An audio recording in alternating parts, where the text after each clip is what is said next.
Olá, alunos do quarto ano, sejam bem-vindos para mais uma aula de História, nossa aula de número 13. Com vocês, a professora Janine, e o tema da nossa aula de hoje é a formação do povo catarinense.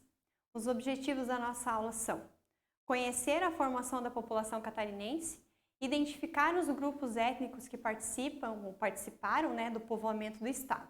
Então vamos lá.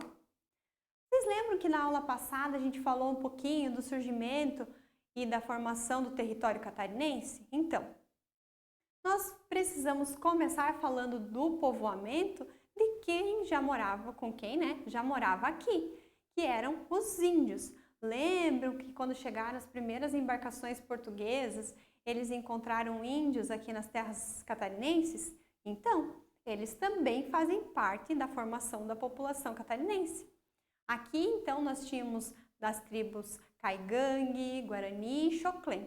Lembram que na aula passada a professora colocou um link lá para vocês, até para vocês buscarem onde ainda existem aldeias dessas tribos? Então, ali na imagem que a professora trouxe para vocês, vocês têm um fragmento de um mapa do João Teixeira lá de 1640, que ele fez assim, um desenho de mais ou menos o que era a região de Santa Catarina, a parte litorânea ali por onde eles chegaram, tá bom? O povoamento efetivo lá no litoral, então outras pessoas e com um número maior de pessoas, começou lá em meados do século XVII. Na época em que foi fundado o povoado de Nossa Senhora da Graça, no Rio São Francisco, que é a atual São Francisco do Sul. E em 1672, Francisco Dias Velho fundou a povoação de Nossa Senhora do Desterro, que é Florianópolis. Eu vou mostrar para vocês no mapa onde estão localizadas essas duas cidades. Então, lá em cima, no cantinho lá de cima, nós temos São Francisco do Sul, então, é o primeiro povoamento lá. E daqui embaixo nós temos Florianópolis, a ilha e o continente. Então, os dois pedacinhos de terra que começaram a ser povoados em Santa Catarina. Olha só a extensão de terra que ainda tem para ser explorado ainda e povoado. Os bandeirantes, vocês lembram dos bandeirantes?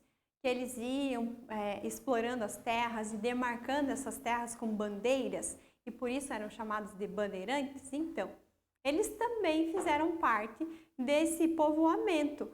Foram eles que deram início às primeiras vilas, Porque eles iam passando, iam se instalando e colocando mais pessoas morando próximas. Então, foram eles também responsáveis por esse povoamento do território catarinense. Agora nós vamos falar de imigrantes, de povos que vieram de fora para o Brasil e especificamente para o território catarinense. Os açorianos, por exemplo. Lá no século XVIII, Portugal tinha alguns problemas lá de excesso de pessoas no arquipélago de Açores. E sabendo que aqui tinham terras novas, com bastante espaço, eles conduziram muitas pessoas de lá para essa região daqui. Então, eles vieram para povoar e para também desenvolver a agricultura. Então, tiraram lá o problema de lá, o excesso de pessoas, trouxeram para cá, povoaram mais um pedacinho de Santa Catarina e trouxeram com eles também a questão da agricultura para desenvolver aqui nessa região.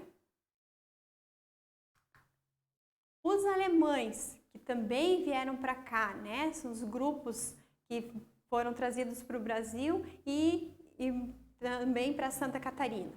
Aqui a primeira colônia europeia em Santa Catarina foi instalada por iniciativa do governo, lá em São Pedro de Alcântara, em 1829. Eram 523 colonos católicos, que vieram de Bremen, na Alemanha, e vieram para povoar, então foi instalado lá uma pequena cidade de São Pedro de Alcântara. Ali vocês têm uma imagem, um retrato lá da cidade. Também falando dos alemães, em 1849, A sociedade colonizadora de Hamburgo adquiriu 8 léguas quadradas. Era a forma que eram medidas o território, né, antigamente. Que correspondiam ao dote da princesa Dona Francisca, casada com o príncipe, fundando então a colônia da Dona Francisca. Ali da Dona Francisca foi feito um núcleo, né, que eles diziam. E dessas pequenas colônias era feita a expansão desses territórios. Então, eles chegavam ali e depois iam explorando e iam se instalando onde melhor eles achavam que ficava melhor para eles, né? Essa colônia, apesar de ter dificuldades do clima, né, do solo, do relevo, prosperou e se expandiu pelos vales e planaltos, dando origem em 1870 à colônia de São Bento do Sul. Olha só. Então, eles vieram primeiro se instalar ali na região de Joinville. Aí vocês conseguem pensar que tem a Estrada Dona Francisca, né? Já que lembra o nome, e vieram subindo, né? E vieram até se instalar aqui às margens do Rio São Bento e a primeira colônia São Bento do Sul. Então, ali vocês têm duas imagens de Joinville e de São Bento, só para vocês memorizarem e entenderem um pouquinho dessa história do povoamento dessa região. E os italianos também participaram desse povoamento?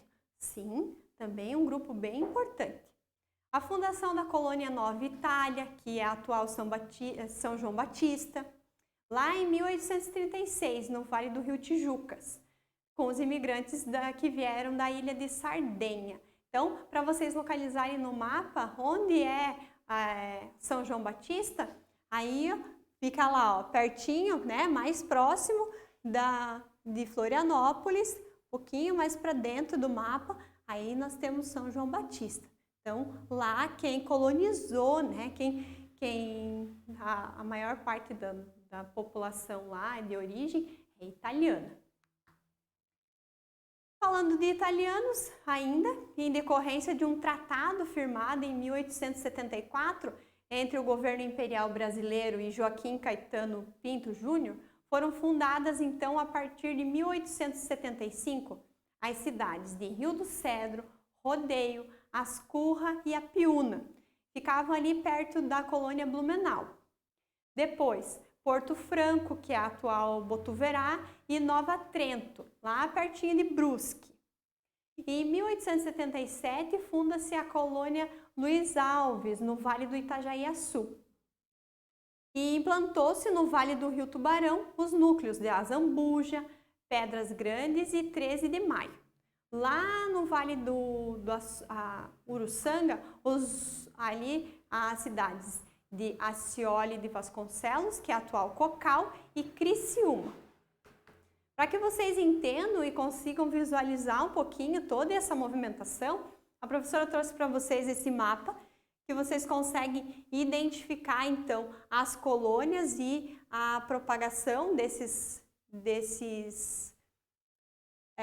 dessa população. Então, aqui para vocês terem uma ideia, ó, Concórdia, aqui tem Rio do Sul, que se expandiu para Ibirama, aqui tem Blumenau, aqui tem Rio Negro, ó, São Bento aqui em cima, que veio lá se expandiu de Joinville, também tem Jaraguá do Sul, aí tem aqui, ó, Brusque, que se expandiu também, São Pedro de Alcântara, para que vocês entendam, ó, Criciúma aqui embaixo, tá? Então, olha só como se expandiu a extensão já de terra já povoada nesse período ali de tempo. E os eslavos? A partir de 1871, chegou a Brusque o primeiro grupo de poloneses, que mais tarde se transferiu para o Paraná. Em função de um contrato com o governo imperial, já ocorria o ingresso de poloneses na então província de Santa Catarina desde 1882. Era comum que houvessem esses combinados, esses tratados entre os governos para trazer pessoas de outros países para povoar, para expandir e para cuidar das terras brasileiras, até por interesse do próprio governo daqui. Então, ali vocês têm uma imagem de Brusque. cidade catarinense.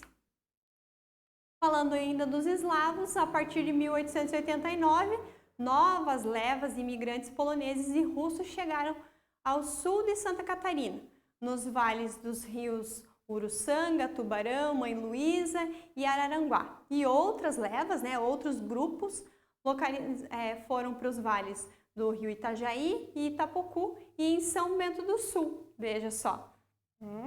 Agora você já está entendendo a movimentação e a origem de algumas pessoas aqui de São Bento do Sul. Para que a gente reflita um pouquinho, vamos pensar agora, com tudo isso que nós falamos, com tudo isso que a professora trouxe de informação para vocês. Você consegue responder a pergunta: Santa Catarina tem um povo miscigenado? Você sabe o que é miscigenação? É a mistura de todos os povos, de outros povos. Lembram disso? Então tá, agora pensa.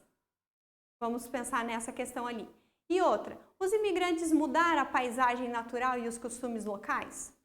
Então, desde o início lá, que eram só os índios, será que mudou a paisagem do território catarinense? Será que mudaram os costumes de cada lugar? Pensa um pouquinho. O que eu posso dizer para vocês? Que se Santa Catarina é um povo miscigenado? Com certeza, A formação do povo catarinense tem diversas origens e é uma mescla delas. Um grande exemplo é o município de São Bento do Sul, não é mesmo? Se a gente for perguntar dentro da sala de aula, qual é a sua origem? Qual é a origem dos seus avós, dos seus bisavós? Vocês vão perceber quanta diversidade étnica vocês vão encontrar dentro da sala de aula de vocês.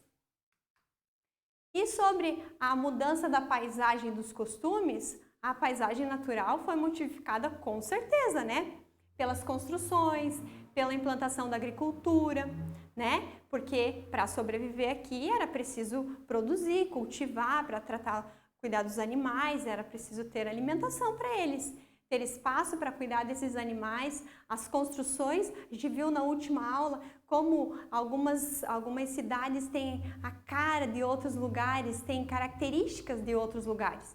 Então, com certeza teve influência. E os costumes foram inseridos para cada região habitada, com certeza, Desde a religião até a culinária. As festas, as vestimentas identificam cada povo. Por isso que nós temos festas típicas de cada grupo étnico, até mesmo aqui dentro do município e dentro do estado mais ainda, tá bom? Eu vou pedir para vocês fazer agora o registro no caderno, a data de hoje, o tema da nossa aula e tudo que você aprendeu com ela. É importante que você tenha esse registro feito para que você faça a atividade proposta. Eu fico por aqui, te encontro na próxima aula e te desejo bons estudos.